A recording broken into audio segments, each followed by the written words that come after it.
Assalamualaikum warahmatullahi wabarakatuh. Perkenalkan, nama saya Nur Fadilatul Jannah, NPM 721213203. Di sini saya akan sedikit menjelaskan mengenai penempatan dan pemberhentian kerja. Promosi adalah perubahan pekerjaan pada seseorang dalam organisasi yang memberikan tugas serta tanggung jawab yang lebih besar dengan disertai peningkatan kompensasi yang diterimanya. Transfer adalah perpindahan pekerjaan seseorang dalam suatu organisasi yang memiliki tingkat level yang sama dari pindah kerja. Kompensasi gaji, tugas, dan tanggung jawab yang baru umumnya adalah sama seperti sedia kala.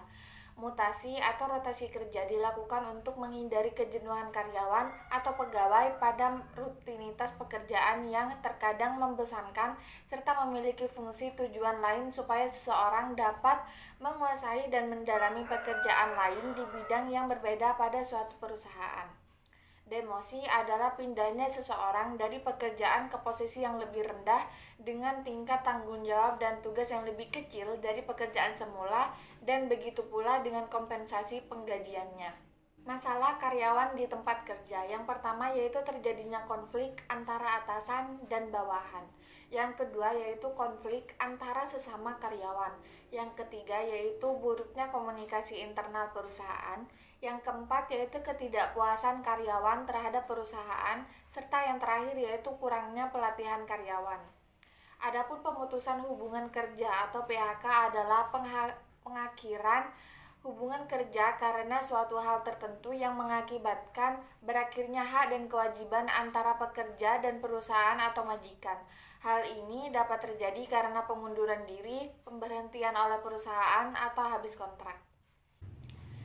Penyebab hubungan kerja berakhir. Menurut pasal 61 Undang-Undang Nomor 13 Tahun 2003 mengenai tenaga kerja, perjanjian kerja dapat berakhir apabila yang pertama yaitu pekerja meninggal dunia, yang kedua jangka waktu kontrak kerja telah berakhir, yang ketiga adanya putusan pengadilan atau penetapan lembaga penyelesaian perselisihan hubungan industrial yang telah mempunyai kekuatan hukum tetap, yang keempat yaitu adanya keadaan atau kejadian tertentu yang dicantumkan dalam perjanjian kerja, peraturan perusahaan, atau perjanjian kerja bersama yang dapat menyebabkan berakhirnya hubungan kerja, dan yang terakhir yaitu pihak yang mengakhiri perjanjian kerja sebelum jangka waktu yang ditentukan wajib membayar ganti rugi kepada pihak lainnya sebesar upah pekerja atau buruh sampai batas waktu berakhirnya jangka waktu perjanjian kerja.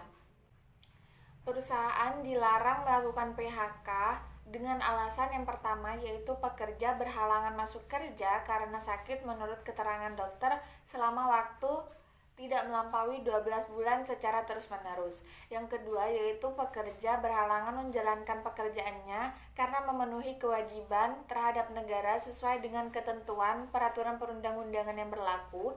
Yang ketiga yaitu pekerja menjalankan ibadah yang diperintahkan agamanya. Yang keempat, pekerja menikah. Yang kelima, pekerja perempuan hamil, melahirkan, gugur kandungan, atau menyusui bayinya.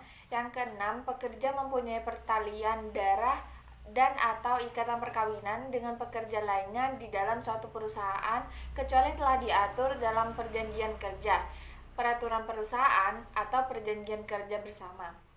Yang ketujuh, pekerja mendirikan, menjadi anggota dan atau pengurus serikat pekerja. Pekerja melakukan kegiatan serikat pekerja di luar jam kerja dan di dalam jam kerja atas kesempatan perusahaan dan berdasarkan ketentuan yang diatur dalam perjanjian kerja, peraturan perusahaan, atau perjanjian kerja bersama.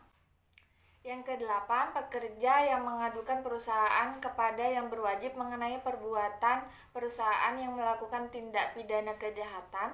Yang kesembilan, karena perbedaan paham, agama, aliran politik, suku, warna kulit, golongan, jenis kelamin, kondisi fisik, atau status perkawinan.